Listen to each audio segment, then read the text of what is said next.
dia, pessoal. Hoje a gente veio para uma área próxima da cidade para continuar os nossos primeiros passos dos nossos vídeos, né? Então, a zoeira política, além de incomodar o ano inteiro na parte de eleições, é complicado, né? Se escuta a quilômetros de distância. Mas sobrevivência é em qualquer ambiente, né? Seja urbano ou seja na natureza. Todos eles têm os seus desafios. Então vamos continuar o nosso projeto. Vamos iniciar fazendo uma limpeza aqui. Onde a gente vai fazer nossa fogueira.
Hoje a gente trouxe uma faca diferente.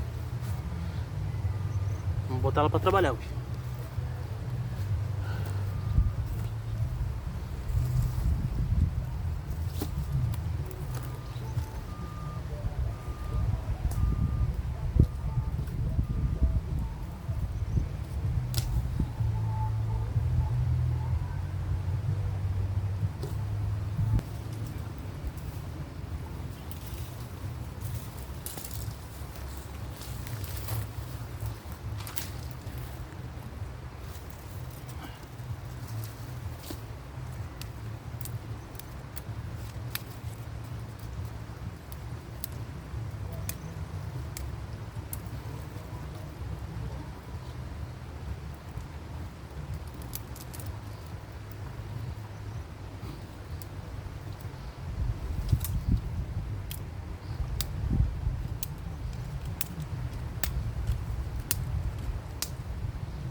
mais atividade de saúde.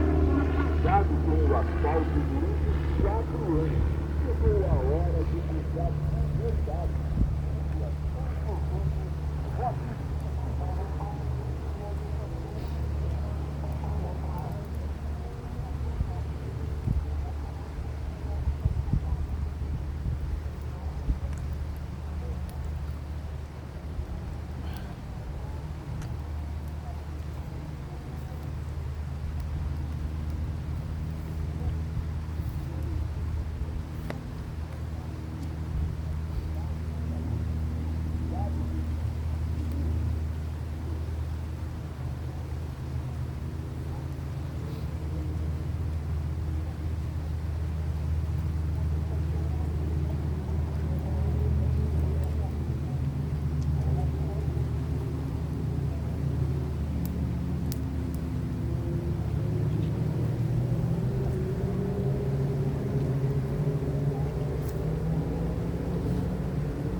Hoje nós vamos fazer um café.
Agora, enquanto esquenta o café, vamos experimentar.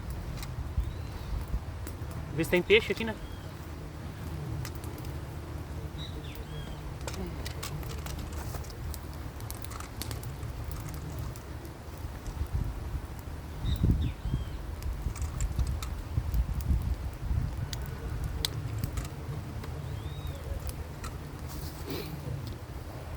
Eu tenho um kitzinho ultralight para pesca de Joana. Vamos ver se a gente dá sorte de deixar alguma coisa por aqui hoje.